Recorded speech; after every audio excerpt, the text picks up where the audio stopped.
닥치고 QQQ 플러스 슈드로 은퇴하기 뭐 이런 것도 있습니다. 아, 그런 것도 있어요. 네, 왜냐하면 이 QQQ랑 슈드가 어떤 주식 세계의 양대 산맥입니다. 한쪽은 주가 성장, 한쪽은 배당 쪽이죠. QQQ는 이제 나스닥, 미국 100% IT 기업에 투자하는 거고요. 그걸 한 축으로 딱 놓고 그래도 불안하니까 연 3에서 4% 배당 수익이 나오는 슈드를 섞는 겁니다. 마음 편한 딱 두 개로 내가 모든 자산을 하겠다 할 때 이 조합도 양극단이지만 결국에는 중위험으로 수렴할 수 있는 그런 좋은 조합인 것 같아서 책에도 소개했습니다.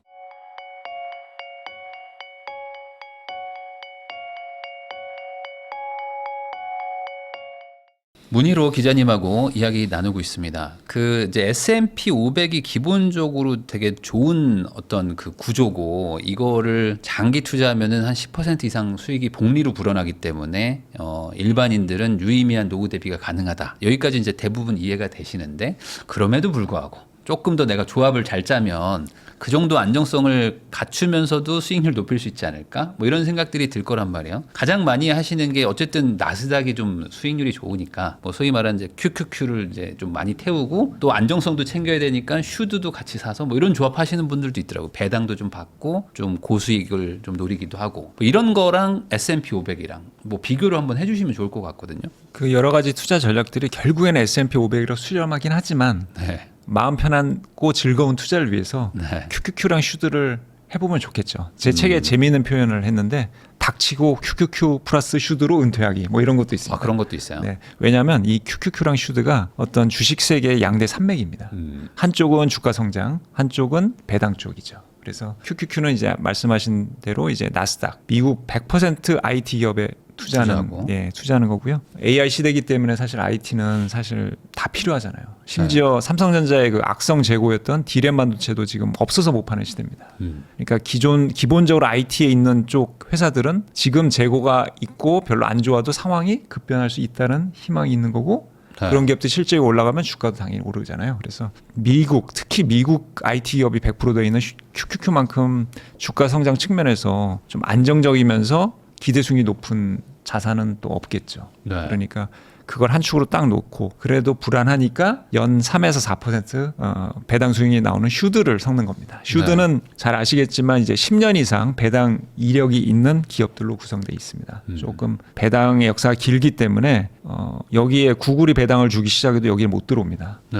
10년을 채우지 못했기 때문에 슈드를 이제 거의 뭐 예적금 수준 그런 ETF로 생각하고 담는 거죠. 그래서 마음 편한 딱 두 개로 내가 ETF 모든 자산을 하겠다 할 때 이 조합도 양극단이지만 결국에는 중위험으로 수렴할 수 있는 그런 좋은 조합인 것 같아서 책에도 소개했습니다. 그러면은 이제 결국에는 S&P 500이나 QQQ로 해가지고 좀 돈을 좀 벌었다 하시는 분들은 있는데 이제 슈드 투자해가지고 요즘 좀 후회한다 이런 분들도 있거든요. 사실 그렇게 단기간으로 평가할 만한 ETF는 아닌데 그럼에도 불구하고 내가 이제 투자를 했는데 안 오르면 짜증 나잖아요. 요즘 슈드에 돈 넣는 사람들은 현재 상황이 어떤지 그거 좀 궁금합니다. 지금 슈드 투자자분들 올해 기준으로 말씀드리면 이제 절망으로 갔다가 최근에 조금 약간 그래도 오래 기다리는 조금 그래 일단은 올해 YTD라고 하죠. 올해 수익률이 플러스로 전환하긴 했습니다. 네. 근데 절망까지 갔어요?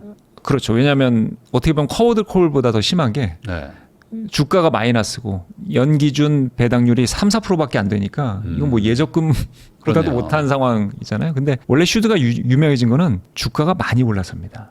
사실 우리가 접근 방식이 조금은 다른 게 슈드는 주가로 보면 안 되고 얼마나 안정적으로 배당을 줄 수 있냐 이거거든요. 네. 근데 슈드는 사실은 요즘에 구박받을 만한 요소는 다 갖추죠. 요즘은 월 배당이 대세인데 3분기마다 배당, 분기 배당 ETF고요. 주가는 떨어졌고요. 네. 그다음에 분배율 3에서 4%, 3자가 찍히는 순간 사람들은 이제 매우 실망을 하죠. 다른 거 가면 되니까. 네.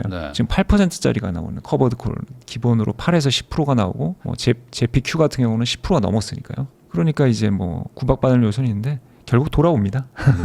우리 투자자들은 또 사실 국내에서 이제 배당 관련 ETF 중에 가장 덩치가 큰 게 이제 플러스 고배당주거든요. 은행이랑 막 현대기아차 뭐 이렇게 들어가 있는 얘네들이 이제 상반기까지만 해도 주가가 급등하면서 정말 옛날 슈드의 영광을 다 가져왔었거든요. 국내에서. 네, 국내에서. 그랬는데 이제 최근에 또 좀 주춤하니까 좀 얘기가 잘 안 나오잖아요. 그래서 그 시가총액이 커진 거는 물론 안정성도 있지만 어떤 주가가 많이 올라서 조금 인기를 많이 얻었다라고 생각하시고 어떤 본인의 투자 철학에 맞게 ETF를 좀 조정하실 필요가 있어요. 그 ETF가 목표가 되서는 안 되고 내가 이 ETF가 필요하니까 투자를 하는 거지. ETF랑 주식도 마찬가지지만 사랑에 빠지면 안 됩니다. 네. 냉정하게 나한테 필요한 것들을 고를 수 있는 그런 선구안이 어느 때보다도 필요한 시기. 그러니까 이게 또 작년에는 슈드가 최고다 뭐 이런 얘기도 많았거든요. 근데 네. 결국에 지나고 보면 이제 주가 많이 올라간 게 최고다라고 하는 거지. 또 맞습니다. 주가 또 횡보하면 또 저거 별로라고 하면 네.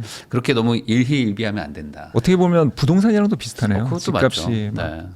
한 달에 1억씩 오르면 이제 그때 화제가 되는 거지 뭐. 그러면 결국에는 이런 건가요? ETF는 그 만든 어떤 그 논리 구조와 그 어떤 취지 그리고 그게 앞으로 어떻게 움직일 거라는 거에 대해서 과거 통계가 증명해 주는 거. 그런 걸 믿고 좀 장기간 좀 봐야 되는 거네요. 어찌 보면. 네, 맞습니다. 너무 그냥 막 왔다 갔다 하면 안 되고. 맞습니다. 그냥 뭐 배당주 투자한다고 뭐 배당 많이 주는 대로 또 갔다가 또 다시 또 오고 이런 것들을 하고 싶어지시겠지만 좀 진득하니 좀 묻어놔야 된다. 그럴 만한데 해야 되고요.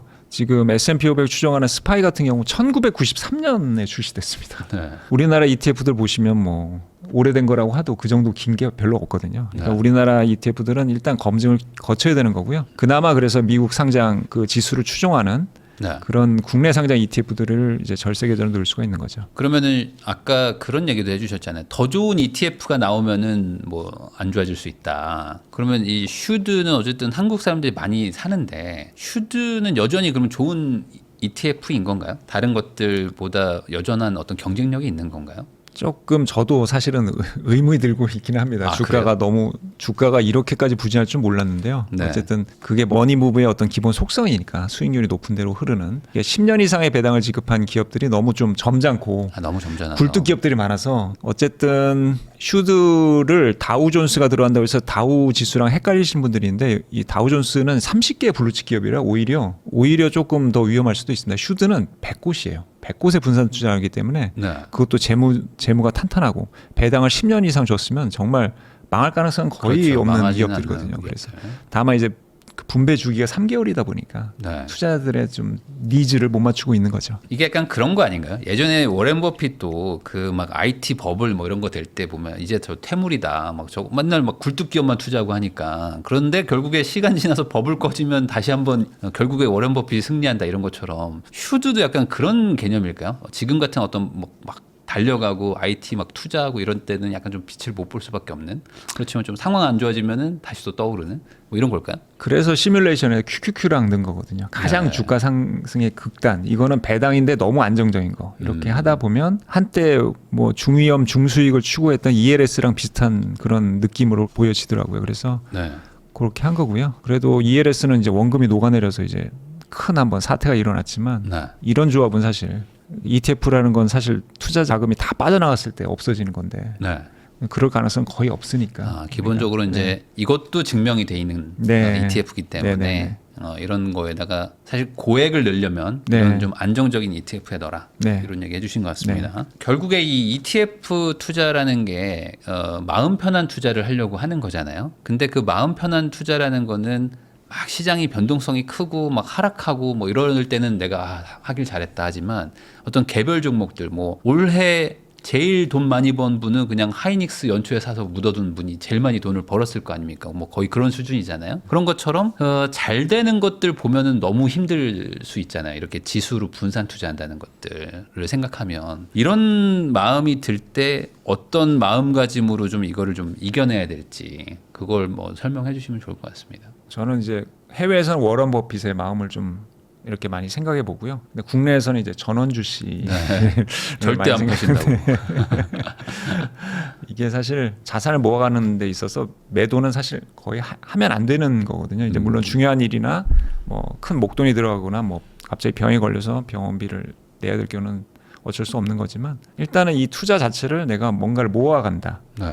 지금 내가 모으는 돈은 미래의 내 월급이다. 이렇게 생각하시면 지금 당장에 그 써야 될 곳도 많이 고르실 것 같아요. 네. 절약을 하게 되는 거죠. 지금 말씀하신 게 사실은 투자자들의 본능입니다. 오르면 팔고 싶고 네. 내렸을 때는 잠깐 갔다 와도 되잖아요. 네네네. 상승장에서는 배당주를 팔고 싶겠죠. 왜냐하면 슈드 같은 게 안 올랐으니까 오히려 네. 마이너스. 근데 정확하게 본능과 반대로 하셔야 되거든요. ETF는 이제 포트폴리오를 짜기 좋습니다. 우리가 종목으로 본다기보다는 업종이나 이런 업종이 겹치지 않게 ETF를 조합하다 보면 체계적으로 행동하게 되고요. 절약과 소비, 근검 절약은 아주 기본이 되게 됩니다. 그래서 우리가 결혼하듯이 우리의 결혼도 평생 언약을 하는 거잖아요. 결혼할 시 평생 모아할 만한 주식이나 ETF를 선택하는 것이 가장 중요하고요. 상승장에서는 이제 주가 상승을 좀 즐기시고 하락장에서는 바겐세일 기간이구나 ETF를 추가 매수하는 좀 마음 편하고 건전한 투자 문화가 좀 정착이 됐으면 좋겠습니다. 그럼 방금 말씀해 주신 게 되게 좋은 게 이제 가능하면 안 팔 것들을 계속 사모으는 게 기본적으로 이 자산 투자의 기본인데 그러다가 이제 결국에 이제 못 버티는 게 뭐 다른 주식이 많이 올라가서도 그렇지만 뭐 이렇게 돈이 통장에 뭐 들어오는 게 없잖아요. 그러니까 안 팔면 주식만 가지고 있는 거지 돈이 안 들어오니까 뭔가 내가 소비도 하고 싶고 할 때 또 팔고 싶어지고 막 이러는데 그런 의미에서는 배당이라는 개념이 어쨌든 주식은 있으니까 월 배당이든 분기 배당이든 조금씩이라도 들어오면 그거 가지고 뭐 소비도 할 수 있고 뭐 소소하게 뭔가 네. 돈도 쓸 수 있으니까 배당을 같이 섞는 거는 좋은 것 같기는 해요. 저는 배당주가 100%입니다. 그러니까 배당주가. 배당이나 분배를 주는 주식이나 그걸로만 돼 있습니다. 왜냐하면 배당을 안 주는 주식들을 사 보니까 네. 이게 힘들어요. 현금 흐름도 막히고요. 네. 투자를 하고 싶어도 많은 돈을 넣기에 좀 부담스럽고요. 그다음에 네. 최근에도 경험했지만 당장 10만 원을 보낼 돈이 없어갖고 아내한테 꾸면 아내가 저를 어떻게 생각하겠습니까? 주식 팔어 뭐 이렇게 할 수도 있으니까. 근데 주식을 팔면 D+1이잖아요. 국내 그러니까. 주식 모두 이틀 후에 찾을 수가 있습니다. 그래서 이틀 기간 동안 어떻게 보면 가정에서의 어떤 신뢰도가 깨지는 시간을 보내셔야 되기 때문에 네. 현금도 있어야 되고 네. 배당이 주는 어떤 금융자산이 꼭 있어야 된다. 그러니까 뭐 몇십만 원이라도 이렇게 뭐가 들어오면 네네네. 그게 좀 마음이 편해지는 것도 분명히 좀 있죠. 그래서 선택을 할 수 있잖아요. 이걸 배당을 재투자할지 물론 이제 절세 계좌는 무조건 배당 재투자하는 상황인 거고 그래서 종합금융소득 그거 과세에서 피하기 위해서 해외 직구를 일부러 하시는 분도 있어요. 왜냐하면 네. 그건 분리과세로 분리과세 합쳐지지가 않으니까. 근데 그렇게 하시면 해외 만약에 개별 직구로 있으면 그거는 좀 생활비로 쓸 수가 있죠. 물론 이틀이 걸리겠지만 네. 그래서 그런 식으로 하시면 되겠습니다. 그 갑자기 생각난 건데 어쨌든 지금 내년도부터 국내도 이제 분리과세 움직임이 좀 있잖아요. 그리고 이제 뭐 조건이 까다롭긴 하지만 뭐 분리과세가 될 만한 종목들도 꽤 있어 보이고 네. 그러면은 그런 종목들을 또 기반으로 한 뭐 국내 배당 성장주니 뭐 고배당 뭐 ETF니 이런 것들이 내년에 뭐 배당률이 올라가면서 소위 말하는 이제 주가도 같이 점핑하는 옛날 슈드 같은 뭐 이런 일들이 또 일어나지 않을까? 이런 부분에 대해서는 어떻게 생각하십니까? 당연히 그렇게 될 거라 생각하고요. 또 자산운용사들이 굉장히 똑똑하고 체계적으로 잘 움직이고 있기 때문에 분명히 또 그런 것들이 나와서 또 새로운 ETF 나오시면 그건 여윳돈으로 조금 투자해 보시면 좋을 것 같아요. 그래서 분명히 아마 더 좋은 ETF들이 내년에 더 많이 나온다 생각하시면 됩니다. 네. 그래서 아예 국내 쪽 배당 위주로 이렇게 전환하는 요 개념으로 가는 것도 괜찮을까요? 그래도 좀 미국에 계속 좀 남겨놔야 될까? 이 미국 자산, 그 달러 자산으로? 우리가 아무래도 우리 원화가 기축통화라면 그런 걱정은 안 해도 되겠죠. 근데 그래서 사실은 네. 달러 표시 자산이 있어야 되는 거고요. 말씀하신 대로 그런 것 그 한국 주식이나 한국 배당주의 비중을 늘리는 한 해가 되겠죠. 내년에는 아마 대세가 그렇게 될 텐데 할 때 이제 개별 종목보다는 이제 ETF를 하신 게 좋고 절세 계좌 중에서도 ISA 계좌는 종목을 투자할 수가 있잖아요. 네. 지금 뭐 이렇게 부익남 채널이나 이런 재테크 채널을 통해서 어떤 종목에 대해서 확신이 드시는 분이 있을 거예요. 그런 건 IS에는 종목을 투자하시기 때문에 내가 정말 선구안이 뛰어나서 배당 성장주를 국내 배당 성장주를 IS에 담을 수만 있다면 그게 네. 최고의 사실은 제도의 모든 것을 이용하는 게 되겠죠. 거기는 미국 주식은 담을 수 없습니다. 네. 제가 생각해도 지금 분리과세가 영향을 분명히 줄 거거든요. 네. 이게 안 주진 않을 거고. 그러면 대부분 이제 말씀하신 것처럼 아까 그 슈드가 투자하듯이 우리나라에서 정말 탄탄한 그 비즈니스 모델을 갖고 있는 기업들 위주로 배당이 좀 그나마 나오니까 네. 그쪽에 주가가 한번 올라갈 것 같다는 생각도 좀 들긴 드는데. 맞습니다. 그러면 일부를 떼서 좀 옮기는 거. 네. 뭐 전부 다 가는 건 또 그렇고. 네, 그렇습니다. 이 정도면 되겠네요. 네네.